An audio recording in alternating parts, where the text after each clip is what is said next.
buen día. El tema que voy a presentarles hoy es proyecciones mastográficas. Hablando un poco de la epidemiología, pues vamos a tener que el cáncer de mama va a ser el tumor maligno más frecuente en las mujeres a nivel mundial. Va a ser la primera causa de muerte por cáncer y vamos a tener que en México van a aparecer 1.7 millones de casos nuevos cada año. La causa va a ser esporádica hasta en un 90% y va a haber mutaciones genéticas hereditarias hasta en un 10%. Por lo cual es muy importante hacer un tamizaje adecuado. Según el consenso de Colima del 2019, pues la autoexploración debe de realizarse a partir de los 18 años y se va a hacer 7 días después de terminar el periodo menstrual. El examen clínico es anual a partir de los 25 años y la mastografía anual de tamizaje es a partir de los 40 años. En caso de que una mujer menor de 35 años presente alguna patología mamaria, se sugiere que el primer estudio de elección sea el ultrasonido. De los estudios por imagen vamos a tener que la mastografía va a ser el único que va a disminuir la mortalidad en un 21%. El uso en conjunto de ultrasonido y mastografía va a aumentar la detección de lesiones, sobre todo en mamas densas, de ser de un 61.5%, va a aumentar hasta un 83.5%. La sensibilidad y especificidad de la mastografía va a depender de la densidad mamaria, por eso puede haber una sensibilidad desde un 77% hasta un 95%. El cáncer que se induce por la radiación se va a dar en una de cada 1000 mujeres tamizadas. Hablando de los tipos de mastógrafos, vamos a tener dos tipos, que va a ser el análogo y el digital. El digital a su vez se va a dividir en indirecto y directo. El análogo va a ser aquel que va a requerir una película para poder tener las etapas de producción, de adquisición, procesamiento, visualización, y va a tener unas limitaciones tanto por la densidad mamaria, va a disminuir la sensibilidad y no se va a poder modificar la imagen una vez que se adquiera. Entonces cualquier duda que tengamos de la imagen pues va a requerir una nueva toma. Mientras que el mastógrafo digital, de todas las etapas de la producción mastográfica, va a tener mecanismo que los va a separar y por lo tanto vamos a poder hacer modificaciones. Lo de indirecto y directo se refiere al indirecto a que para digitalizar la información los receptores deben de leer esta con un escáner, mientras que en el directo se adquiere la imagen en tiempo real. En general se habla de que estadísticamente no hay una diferencia significativa excepto entre el uso del análogo y el digital, excepto en mamas con patrón ACR-COD, que son las densas heterogéneas o extremadamente densas. Además vamos a tener que la composición del mastógrafo va a tener un tubo de rayos X, el colimador, el compresor, el chasis y parrilla y los pedales. Recordando un poco sobre la física de la producción de rayos X, vamos a tener que va a haber un paso de corriente eléctrica a través del cátodo y este paso de corriente va a hacer que los electrones va a alejarlos del cátodo para llevarlos hacia el ánodo. Entonces cuando los electrones pasan hacia el ánodo van a chocar y una vez que chocan contra el ánodo parte de su energía va a dar los fotones para el haz de rayos X y otra parte va a ser calor. El ánodo, a su vez, que es el material que recibe el choque, va a estar formado de diferentes elementos. Puede ser que esté formado por molibdeno, rodio o tungsteno. Y esto va a determinar también el tipo de fotones, o sea, si son fotones de baja energía, que en general se buscan que sean de baja energía para que nos ayuden a mejorar la diferenciación de los tejidos blandos. Y por lo tanto también necesitamos que el kilovoltaje, que va a ser la diferencia de potencial entre el cátodo y el ánodo, para que exista este choque de los electrones, va a ser más bajo que el de un aparato de rayos X convencional, porque los rayos X más débiles van a mejorar, como habíamos dicho, el contraste. El kilovoltaje en general del mastógrafo va a ser de 25 a 35 kilovolts. Y también el valor de la corriente de los electrones, que sería el miliamperaje, nos va a dar que a mayor miliamperaje va a haber una disminución del tiempo de exposición. Hablando ahora del filtro, el filtro va a ser que específicamente los fotones de cierto tipo de energía lo van a poder atravesar y va a bloquear los que no pertenezcan a este rango. Y el colimador, que también va a ser una parte importante, va a ser el que va a controlar el tamaño y la forma del haz de rayos X. Entonces, vamos a tener que el haz que está colimado para que coincida con el receptor de la imagen. Y estos receptores vamos a tener de dos tipos, el de 18 por 24 y de 24 por 30 centímetros. Y ahora hablando del ruido de la imagen, pues va a depender de la cantidad de fotones de rayos X que lleguen. Como podemos ver en la primera imagen, cuando hay menos cantidad de fotones, la imagen, se ve como nada más un sombreado, no se delimita bien. Y a mayor cantidad de fotones, pues mejor calidad, mejor definición vamos a tener de la imagen. Y también el contraste es muy importante. Como podemos observar en la imagen de la derecha, si no tenemos un contraste, a pesar de que vemos los dos objetos, parece ser uno solo, mientras que con el contraste ya podemos distinguir que en realidad se trata de dos objetos diferentes. Asimismo, la distancia del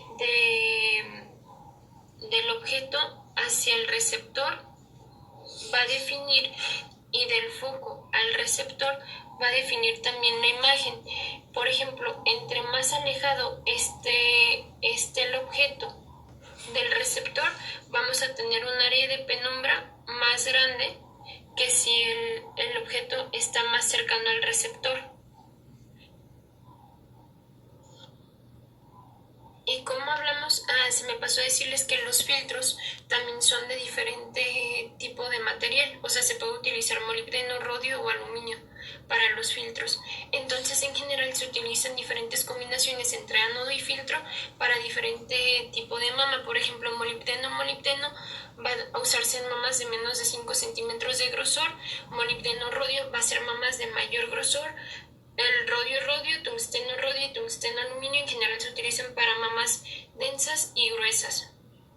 Y vamos a tener que esto es porque en general el molibdeno, por ejemplo, tiene el rango de la energía de sus fotones en general es de 17.4 kilovolts, el del rodio es de 19.7 y el del tungsteno llega hasta 59. Otro aspecto técnico, sobre todo la posición de la paciente, la compresión, van a ser aspectos que van a importar bastante para la adquisición de una buena mamografía. La compresión en este caso nos va a hacer más uniforme el tejido de la mama, o sea que tenga el mismo espesor, nos va a disminuir la borrosidad por movimiento al mantenerla más fija, va a ayudarnos a desplazar las estructuras y así evitar el solapamiento.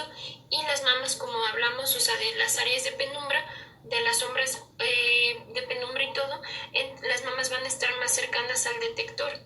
La compresión generalmente va a ir de unos 25-45 libras y se considera que es la compresión hasta que la piel de la mama esté tensa. Una vez que está tensa, ya aplicarle un extra de compresión no va a mejorar en absoluto y nada más vamos a causar incomodidad en la paciente. Asimismo, se recomienda que en general hagamos la mastografía 7 días después del último periodo menstrual para que no tenga tanta molestia la paciente. De las proyecciones vamos a tener que la mamografía de tamizaje va a incluir dos proyecciones, la oblicuo medio lateral y la craneocaudal. La dosis por proyección es de 2 miligrays. La piedra angular, por ejemplo, aquí de la mastografía sería distinguir entre el tejido normal y las áreas patológicas, ya que en general son similares las densidades que hay entre los dos. Por eso es tan importante todos los aspectos técnicos que mencionamos anteriormente. Empezando con la proyección craneocaudal, pues vamos a tener que la proyección craneocaudal nos va a mostrar la mayor cantidad del tejido mamario medial y lateral. Tenemos que observar en el espacio retromamario y también tenemos que observar el músculo pectoral, que es el que está señalado aquí por la flecha. El pezón y el pezón tiene que mantenerse recto, o sea, tiene que estar de perfil, como podemos observar en esta imagen. En estas otras tres mastografías en proyección craneocaudal podemos observar cómo la primera imagen está bien posicionada porque el pezón se encuentra de perfil, y por ejemplo, en la B podemos ver cómo está más hacia medial el pezón, y en la C está un poco más lateraliza, estaría en incorrecto el posicionamiento del pezón. Y además no debe de diferir. En la primera imagen que tenemos es una proyección craneocaudal de mama derecha y la segunda es una proyección oblicuo medio lateral de mama derecha.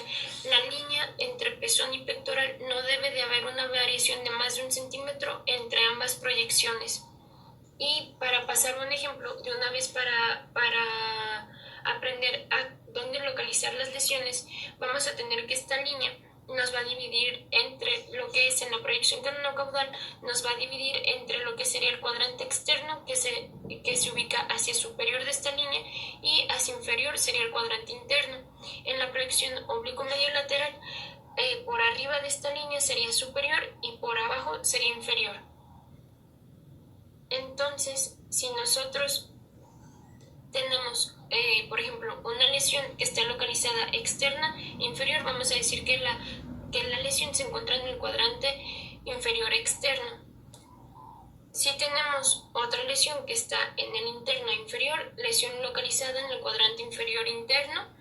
Y si tuviéramos, por ejemplo, esta lesión, el del cuadrito morado, vamos a tener que estar en interlínea entre cuadrante externo e interno, y está hacia superior. Entonces, si la localizamos como si esto fuera un relojito, estaría en las 12 horas. En la proyección oblicuo medio lateral tenemos que demostrar la axila, la cola axilar, el pliegue inframamario que está señalado aquí, y se debe de ver todo el tejido mamario. El pezón de igual manera tiene que verse de perfil, y el músculo pectoral se debe de ver adecuadamente. Algo importante aquí también es que el borde inferior del músculo pectoral tiene que estar a nivel de la línea pezón pectoral o por debajo. Eso sería lo adecuado. Cuando las dos imágenes de las mamas de oblicuo medio lateral se juntan, deben de verse en espejo, y los músculos pectorales deben de tener esa forma en B. En estas mastografías todas son oblicuos medios laterales. Podemos observar cómo en la primera no se observa el pezón de perfil, en la segunda ni siquiera se ve el músculo pectoral, en la tercera no se ve el borde también adecuadamente del músculo pectoral.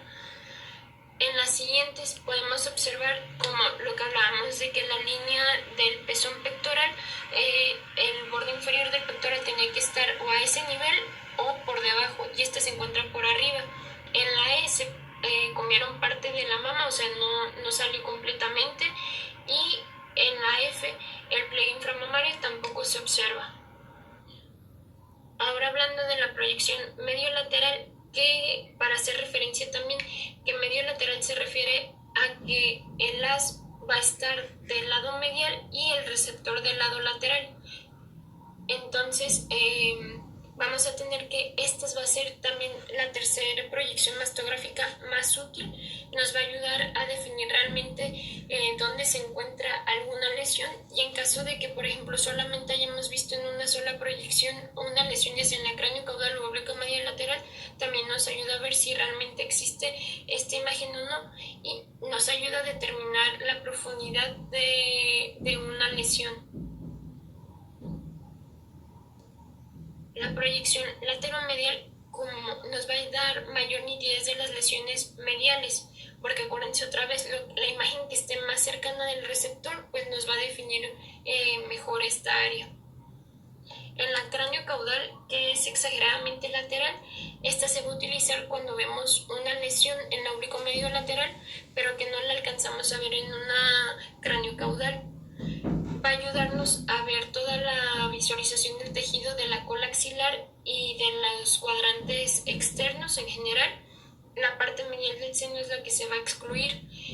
Para que esté bien tomada tiene que aparecer el músculo pectoral en la parte lateral de esta imagen. Y el pezón debe ir más dirigido hacia medial. La proyección craneocaudal extendida, o también como vista axilar, o se conoce también de Cleopatra, es para obtener una mejor imagen también de la porción lateral del seno hacia la cola axilar. Y vamos a utilizarla cuando haya una lesión que solamente se vio en la cola axilar, en la vista oblicuo-media lateral. De la exagerada lateralmente, aquí la posición de la paciente va a variar, la paciente se va a inclinar oblicuamente hacia atrás, como si se estuviera reclinando en almohadas. La proyección de escotadura va a maximizar el volumen del tejido mamario medial y posterior de manera bilateral, y pues van a buscar sobre todo lesiones que estén más cercanas hacia el esternón. La vista de perfil del pezón se va a usar para demostrar todas las estructuras subareolares, y sobre todo se usa cuando se percibió una masa en una vista craneocaudal donde el pezón no estaba completamente de perfil. La proyección caudocraneal en general tiene una menor calidad técnica porque es más difícil, de acomodar físicamente la mama en esta proyección, y se usa en pacientes con ginecomastia o donde las lesiones se encuentren superiores. Otra vez nuevamente sería porque una lesión superior quedaría más cercana al receptor.